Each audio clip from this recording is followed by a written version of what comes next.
Blog Talk Radio.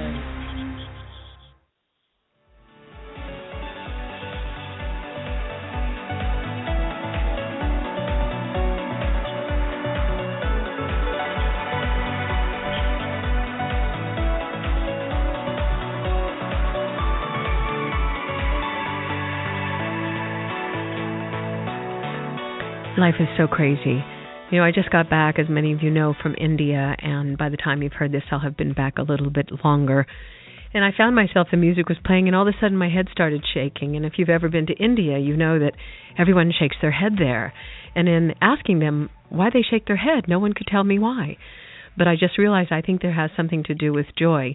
So we'll talk about that. In this hour, you know, my show is called The Art of Living and Science of Life, and profoundly enough, while I was in India, it kept coming up about this foundation, Art of Living Foundation. And people would ask me, oh, are you part of that? Are you part of that? And I said, no, and I've never met them, and no association. And lo and behold, as soon as I got back to America, the first email that we got was from the Art of Living Foundation, because there is going to be, probably for those of you that are yogis, you will love this. For those of you that are not yogis, you will love this. June 21st is the first ever International Yoga Day. And funny enough, also, when I was in India, there was a story about the guru who started that intention. And there was a whole big story in the India Times. So nothing is an accident, and that's what I know. And we're just lacing together this amazing fabric of life. You have heard me talk about Smashon a little bit, and that is mobile technology that is emerging, that is going to be able to connect the dots for you around the world. So not only will you know about International Yoga Day, but you'll find out about local community events that are happening that can impact your life. So they are certainly responsible for this introduction, and I'm very excited about that. My friend Edie is working over there in Tas, and you know, life is just good.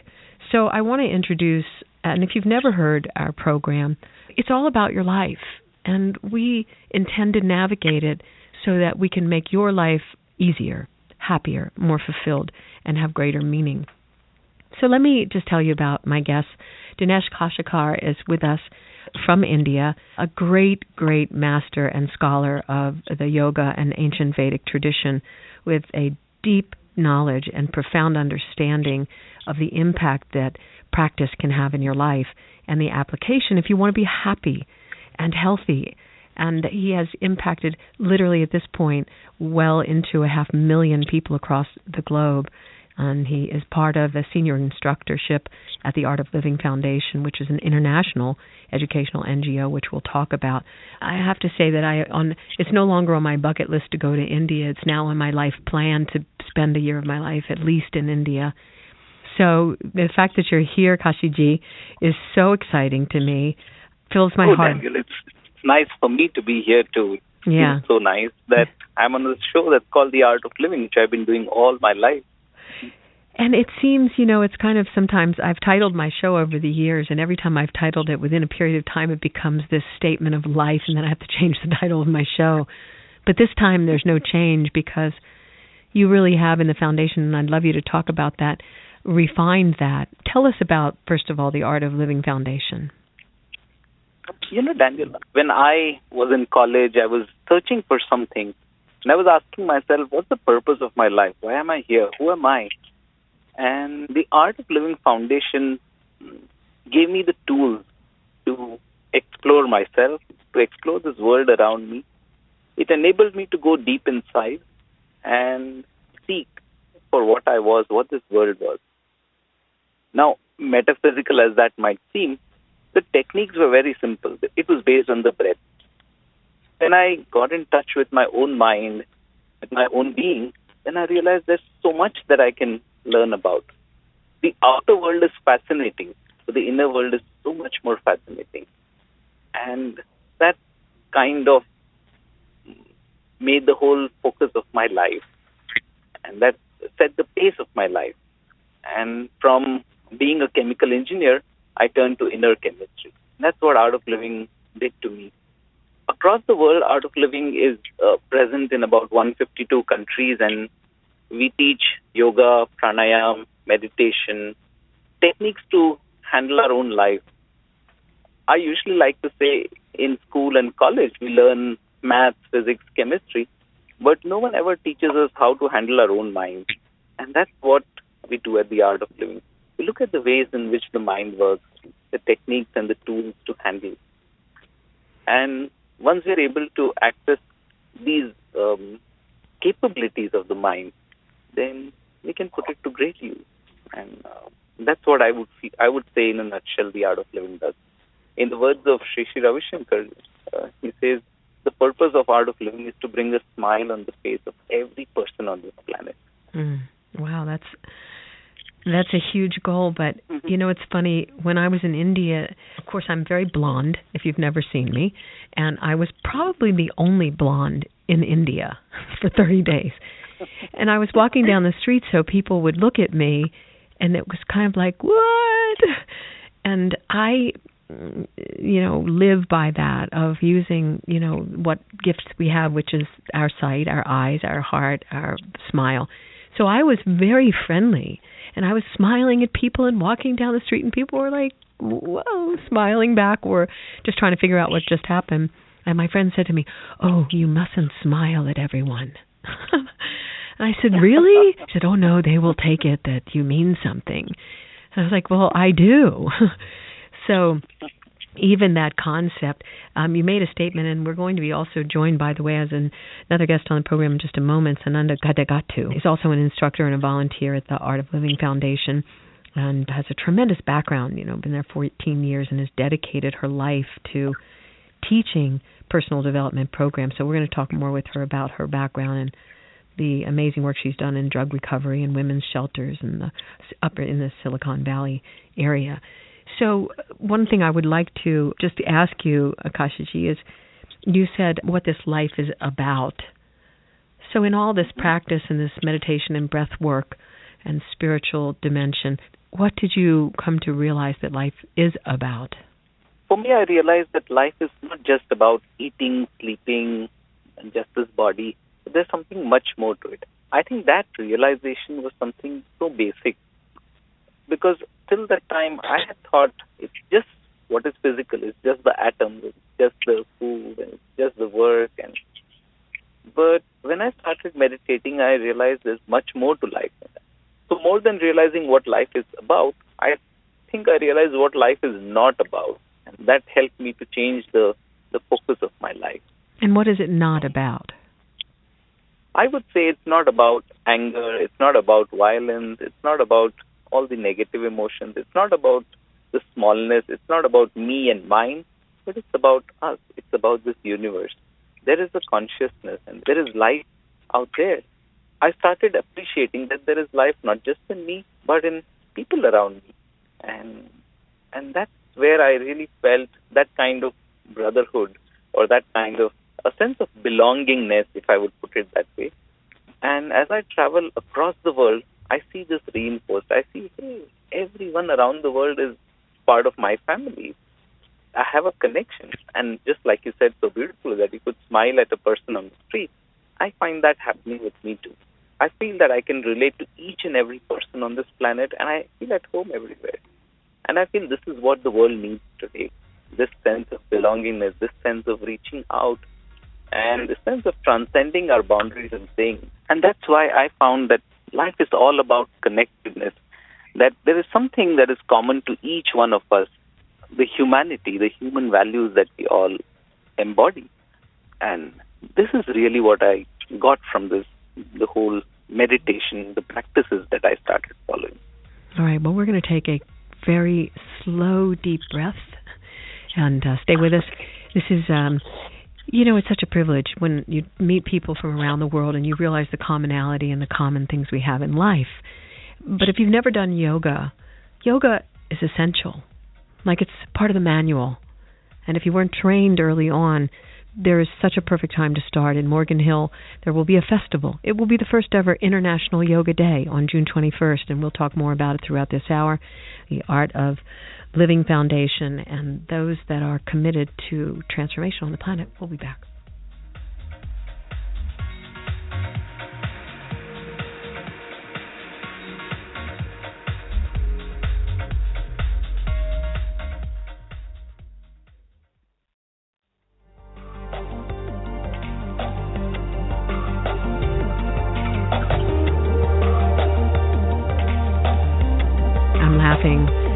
I'm in the studio, and my guests are on the recorded line, and it's very funny because Dinesh Kashikar is with us, and we fondly call him Kashiji. And I said to him, so, I know you're from India, and you went, he's a chemical engineer, and he graduated and went to the Indian Institute of Technology in Mumbai and born there. And I said, so where do you live now, Kashiji? And he said, I live in my suitcase.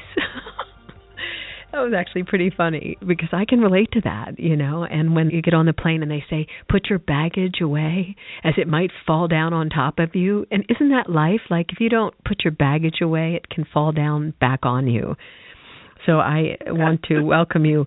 He is part of the association with the Art of Living Foundation, is the senior instructor there. And if you're not familiar with it, it is an international educational program that's foundation really is in spiritual transformation, consciousness, personal development, yoga, breath work, all of these things that bring a certain aliveness. And joining us also is Sananda Gadagotu, who is an instructor and volunteer, as I mentioned as we were going into the break, in the same organization.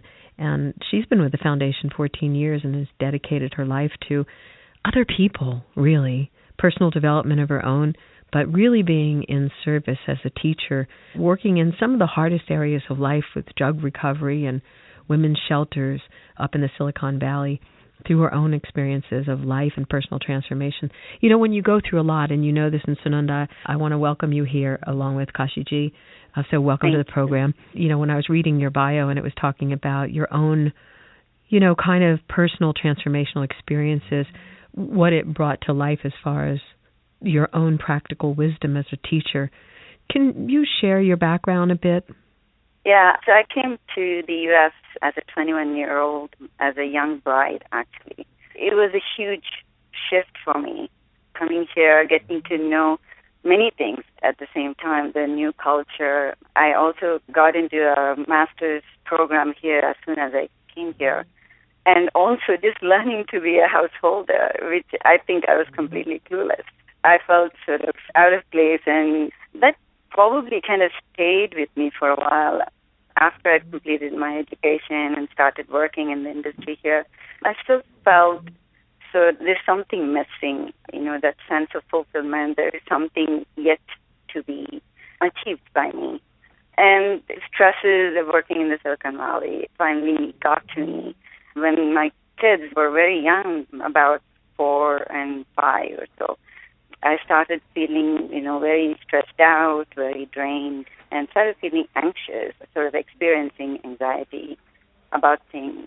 One thing probably call it a saving grace, is that within me, I had this feeling that this cannot be it. It's not about how well I am doing as an engineer or as a mother or as a householder, that there is something more to this that I just am yet to experience. So when my kids were very young, I had this moment, could call it an epiphany, I guess. Sitting in a meeting, other design engineers, we were looking at how to speed up the signal from point A to B, and had this moment where I stepped away from that and looking at it and feeling the sense of there is much more to life. There must be. My life started having more of those moments in it. So that's when I think I started seeking some answers. And it wasn't easy to come across a source of answers for these bigger questions. But I was very fortunate that I happened to come across Art of Living program, the Part 1 course. And, maybe the second day or the second session or third session, I realized, oh my God, I have been walking in sort of like a darkness. It felt like someone had opened the window, and I realized there is so much more to life, to me, and all the knowledge and the source of knowledge and wisdom was within me. Just needed to open that up. Mm-hmm. Did you have an arranged marriage? Yes. Mm-hmm. So you came here in an arranged marriage. How long had you met your husband to be yet, or was it? Did you get married and come here? I mean, no. We've known each other for a while. We're sort of distantly related. So our families knew each other. Mm-hmm. So it was arranged by the elders. And I had just completed my undergrad in engineering back in India. So So it is sort of like a natural next step, at least in those days. Mm-hmm. After my education being completed, the next step in life was to get married. So I came here to start my life with them. So it is interesting, one of the things, when I got to India, about 3 weeks in, we were invited to an Indian wedding. They were describing, you could get prepared. And so we went shopping. The actual Ayurvedic doctors took me shopping. It was hysterical. They were like, oh, you must. I had no idea how to dress. And we went in and there were 1,000 people invited to the wedding. And we drove down the street and there were like lime green, bright, luminescent lights. And then his name was Deepak. And so Deepak and his bride were written on. It was this crazy, amazing thing. And it was an arranged marriage, and he lived in America. I started thinking a lot about the difference between the assumptions of what we do. We just, like in India, assume that you're going to have an arranged marriage. In America, we don't assume that at all. And they discussed the presumptive nature of love. No, that'll come afterwards. In America, like, that is not going to happen.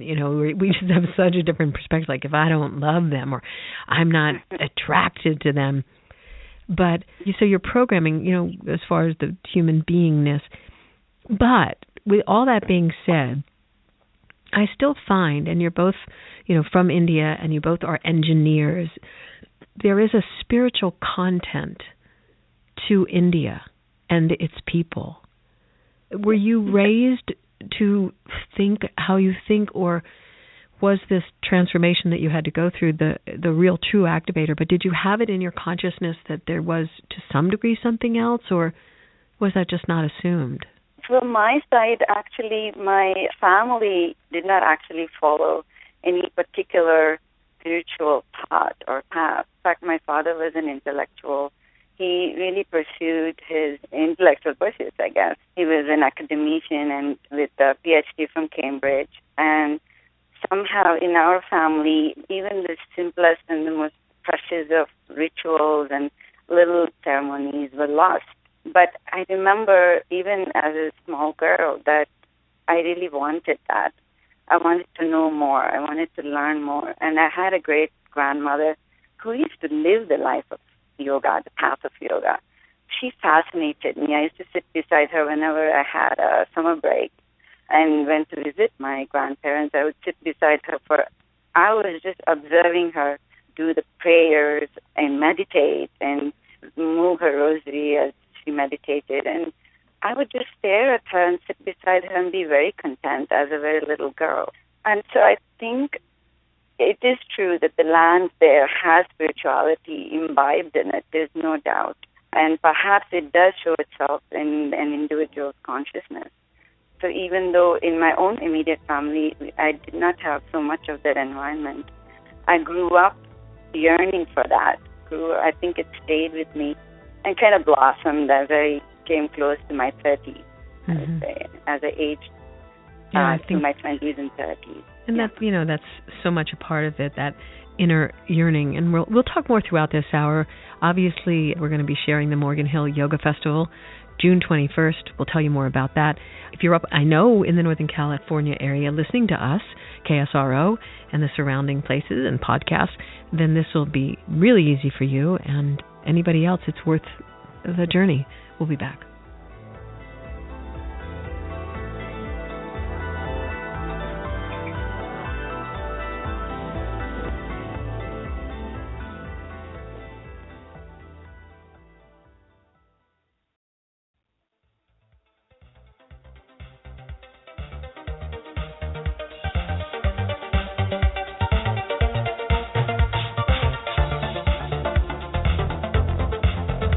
All right, I'm Danielle Lin, continuing in this hour, and really happy that you're here and really happy to be sharing with you something. It's just so odd how life lines up. Like I said, I come back from India, and then it's like this and then that, and everything's Indian, and I drive down the street, and there's Indian clothes that have never been in Utah. But my frequency has been aligned with it, and I know that if you're listening to this program, you're probably likely that you've been aligned in some way with consciousness and yoga and healthy living and today, this is historic, really, the first ever International Yoga Day on June 21st at Morgan Hill Yoga Festival. And it's going to be for everybody. Like, there's even baby yoga, which is so crazy, and Ayurveda, and meditation, and music, and dance, and food, and just one of those days where you can just kind of go into another dimension right here in America. You don't have to go sit on a rock, and you don't have to go far away. It's worth it. And if you actually stay in the area, you could go over and go to the hot springs, and there's all kinds of wonderful things to do in the area. So my guest, Dinesh Kashikar, and as you just heard, Sananda Gadagotu, both engineers, juxtapose, engineer mind yoga. In some ways it matches, but there is, like in success and education and the intellectual mind, there still is a yearning, as Sananda so adeptly mentioned. And Kashiji, as we are calling you fondly, the statement path of yoga from her grandmother and the word grace. Talk about that and talk about the Art of Living Foundation and how it's bringing forward this event. Like you mentioned, as an engineer, I would say an intellectual mind. And this was a question someone asked me. You're an engineer, you could have got a job, you could have done so much in life, you could have earned so much. Why did you choose yoga? And at that moment, something told me to just answer. And I said, because I'm intelligent. For me, it really feels as if that it takes a lot of intelligence to be able to see that there is much more to life. And when we look closely, we realize this is such a fact. And there are so many things that happen without me doing anything. I get oxygen to breathe, and I'm not really doing anything to make it happen. There are so many things that happen in my life without me voluntarily making it happen. And that's when I started looking at the connection. And as I started meditating more, I realized that coincidences are not really coincidences. There is a whole universe at work. Art of Living Foundation for me opened those doors. And meditation was like the tool to open, like the key to open that door. The techniques of yoga, of breath, of meditation, of service made that happen. As part of Art of Living Foundation, we do a lot of activities. We promote schools in India, in Africa. We do service projects. We help in where there are natural disasters. All that energy that comes up from meditation is then channeled into something that's useful for the world. So in that sense, I feel that the whole of Art of Living, which is why it's called the Art of Living. Everyone lives a life, but just like anyone can be given a guitar and they can create sound with it. But when music can come out of it, that's what makes it art. Mm-hmm. And where there's art, there's rhythm, there's beauty, and there's harmony, and there's enjoyment. That's what Art of Living brings to life, really. Makes life a celebration. So for some, the perception, so I asked the question, what does the word yoga mean for someone who's never done yoga? I would say it means different thing to different people. I usually compare yoga to an ice cream bar. You have lots of flavors, and people go in, taste their flavor, and they choose a flavor and like it. They like some flavors, they don't like some flavors. The word yoga itself comes from the Sanskrit root yuj, which means to unite or bring together. And whether it's asanas, postures, whether it's meditation, breath work, or what is called bhakti yoga, devotion, kirtan, or whether it's jnana yoga, it's knowledge, intellectual discussion, or understanding the world around us. All of these are various aspects of yoga which help us to unite all the loose ends of our existence. It's as if at home we are a different person, at office we are a different person. In fact, sometimes our names are different. People call us differently. At home we are called something else. We have separate personalities almost. And bringing all these together, I guess that's what is yoga. So even when we are doing an asana, a posture, for example, our body, breath, mind, all of them, we bring our attention to where the stretch is happening. We breathe in a particular rhythm. So that union, that uniting, that is what is really yoga. And it can be achieved through many ways. So for me, even sitting, watching a sunset and allowing the mind to settle down, that too is yoga. For me, yoga is so vast and it's so accessible. Yoga is much more than a yoga mat, is what I like. And I think that in the Western eyes, a lot of people think you have to wrap up like a pretzel or go sit on a mountain, as I mentioned earlier. But the purpose, how did the International Yoga Day, I mean, I did read about it, but tell how it came about and what was the purpose behind it globally? The whole point is that yoga today is much more known, and yet it has a very important aspect, a need to fulfill in each one of our lives. As the pace of life becomes so much more faster, as the information load on our brain increases, we get information from the internet, from our mobile phones, so much that it seems as if our brain is really overloaded. And to be able to relax deeply, to be able to get back in harmony, I guess yoga is so much more needed. A couple of years back, I remember Sri Ravi Shankar, the founder of Art of Living Foundation, he mentioned there's an International Toilet Paper Day. Why can't there be an International Yoga Day to commemorate the yoga, which is so much more useful in our lives today? I think over a period of time, we have been really, the Art of Living Foundation has been really proposing and putting forth this idea of a yoga day in various fora. And today the United Nations itself has recognized the need and the purpose or the usefulness of yoga to humanity as a whole. And that's why I feel that so many people, so many countries have attested and been part of this charter to recognize June 21st, the solstice, as the Yoga Day, to commemorate yoga across and to make it accessible and to make it available to people from all continents, people from all walks of life. Yeah, and it is a world movement. And interestingly enough, when I moved to Utah 22 years ago, almost 23, we started my friends really started the first yoga center. And now in Utah, there's a yoga center on every corner. And they had a huge yoga fest just a couple of weeks ago here.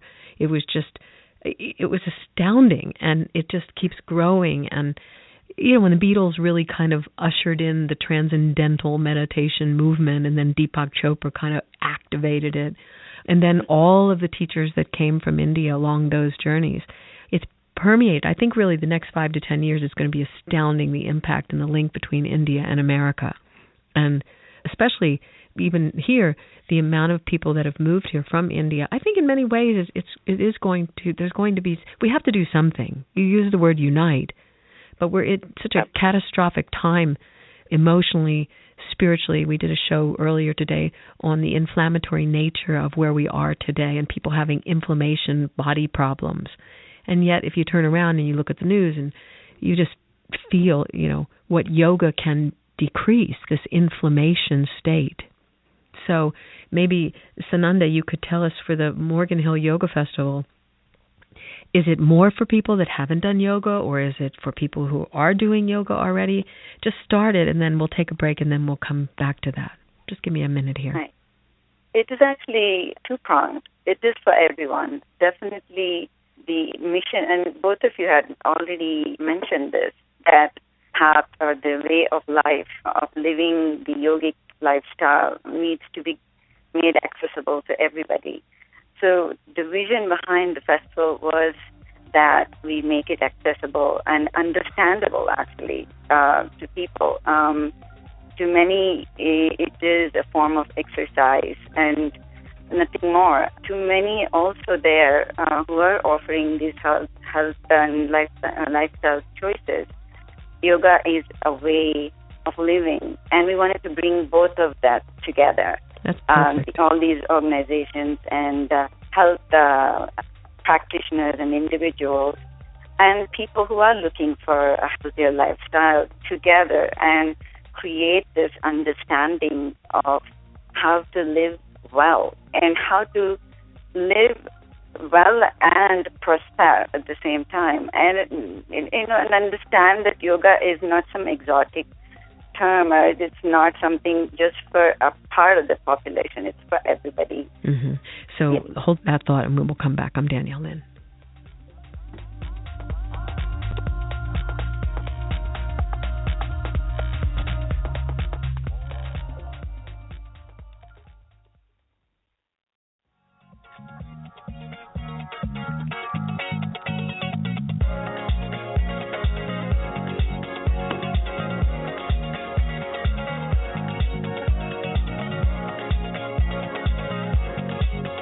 I've done yoga pretty much all my life. I've lived by it. And when somebody, says, what is yoga, as Kashiji was explaining, yoga for you could be any time you take a moment. Yoga isn't that you have to go to a gym or a place in a location and do some posture, but there is a system and there is a practice, and the deep, rich content from the beginning of it is worth investing in. And however you spin off from there, whether you turn into yoga, dance, or power yoga, but there is a core essence of teachings that is sacred and ancient, and the Vedic knowledge is powerful for thousands and thousands of years, ancient wisdom. And this opportunity, if you are in Northern California or listening anywhere in the world that you feel like making that journey, I'm going to give you the website, 2 websites for the Morgan Hill Yoga Festival for the June 21st event, the first ever International Yoga Day, also Father's Day. So if you're a dad, set a great example for your family and make sure you're there. But it will be 8 a.m. to 2 p.m. Tickets are $10. If you are 18 and younger, you get in free. It will be at the Morgan Hill Community Park. By the way, we'll put all of this, we'll locate a link on our site at daniellelin.com, but you can also go, so if you get your pen out, and if you miss anything, just go to daniellelin.com and I'll have it all there for you. But it's M as in Mary, H as in Harry, yogafest.com, so mhyogafest.com. And the other place where you can get a bigger scope is artofliving.org, and that's like the umbrella of the intention of putting this out into the world. You can get all of the information at both of those locations of where Morgan Hills is and the location for the day. So we have been joined, and we're still talking with Sananda Gadagatu, an instructor from Art of Living Foundation. So, all right, so Sananda, I want to welcome you back for a minute just to, as we kind of go to the peak of the mountain together. You were explaining to me during the break that there was a real collaborative effort from the community of practitioners and healers and centers. Will you talk about that for a minute? That's right. In the beginning, it was just a small group of volunteers who have been working in the area who felt that there is such a need for this understanding of yoga as a lifestyle choice. And as we went out and began talking about this festival, we came across a community of both yoga practitioners and health practitioners who said, we need this. This is so much needed here. And so we came together in this partnership. And we have this wonderful programming put together for families, for children, for people of every background and abilities, and even for beginners or, advanced yoga practitioners. So it is to be something celebrated, a fun day, and at the same time there's so much available there for us to learn about ourselves, whether it's nutrition or exercise process or just living holistically. Right. What can I do? Yeah, and I see that it is a wonderful thing. I'm really excited about this. I'm excited for you. You're in a perfect area to start this momentum, and I'm sure across the planet, and just kind of to bring it all home. Kashiji, I said to you, so what happens? You tie this all together. One thing I want to say is I have been associating a lot with the Nepal community and sending prayers for the earthquake and, real energy healing. But one of the statements that one of the gentlemen made is that we don't say I in Nepal, we say we. And that's such a prolific, wonderful thing. In the we of this, Kashiji, tell us what this means for this day. And when you said to me in the break, the sun never sets on yoga. Absolutely. For me, the sun never sets on yoga. That's the theme. That's the overarching idea for this whole yoga festival, is that in every time zone, everywhere, there is access for yoga to each and every person. And may the whole world get the benefit of doing yoga practices. May it be accessible to each and everyone. I feel this is what I want to. Let the whole world come together as one consciousness and feel that yoga, feel the union. And I see this happening, and I'm really, really positive for this whole world. Yeah, I think we're living at such an extraordinary time. Like, some people think that it's just it's the best of times, the worst of times. But when you travel the world like you do and I do, and you really do get to see the unification of consciousness that's growing, that people are waking up and that there is good arising. Even like in the health and lifestyle world, you're finding that billionaires are saying, wait, I have to redirect my money to places that will make a difference, and meaning is rising. So, for what you've done at this event, folks, in Morgan Hill, there, as one word that was just said, was fun. Go have some fun. Yoga is not hard. It is a devotion, and any devotion with dedication will require discipline. But you've got meditation, music, dance, food.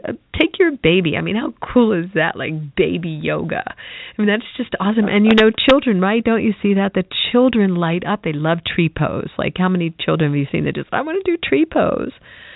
So, yeah. One last final yogi thought, Kashiji. I would say yoga is much more than the yoga mat. Just know that yoga is easy and it's doable. I've done it, and so can you. Yeah, life is hard, but yoga's easy. Or maybe let's put it this way: yoga's hard, and life gets easier because of it. Yes. So very special to spend time with you. I hope that I can change my schedule around. I will be close enough that it's possible, and I hope to meet all of you. We would invite you to come to Utah for sure, where the show is being recorded from and airs, but then around the world, of course. And for those of you that are listening, if you just were driving, the podcast will be up on the site at daniellelin.com. And again, let me give the information. So M-H for Harry, so mhyogafest.com. Or if you want to learn more about artofliving.org, you can go there, and everything is there for June 21st, 8 a.m. to 2 p.m. What a day it's going to be. And for $10 to be exposed to this kind of amazing gathering of everything from culinary experts to wellness experts to chefs to artists. There'll be booths there that you can shop at, and a place where you can just take the day and be with your family, friends, or community. And certainly we want to thank Smashon. They have been so gracious to help put this together, and so exciting to see what's going to happen with this aggregation of people and experts. And I'm Danielle Lin. Take care of yourself. Work on yourself. It's worth the investment. And don't forget that the sun never sets on yoga around the world today and on June 21st. So tell your friends about the program. Send it out on Facebook. Let everybody know they can be there in Morgan Hill at the Yoga Festival. And Kashiji, such a pleasure. And Sananda, it has been exquisite spending time with you in your life, and we appreciate you both, and bless you, and lots of love. Thank you, Danielle. Same to you. All right. Take care of yourself. It means a lot to us. I'm Danielle Lin. Bye. Bye.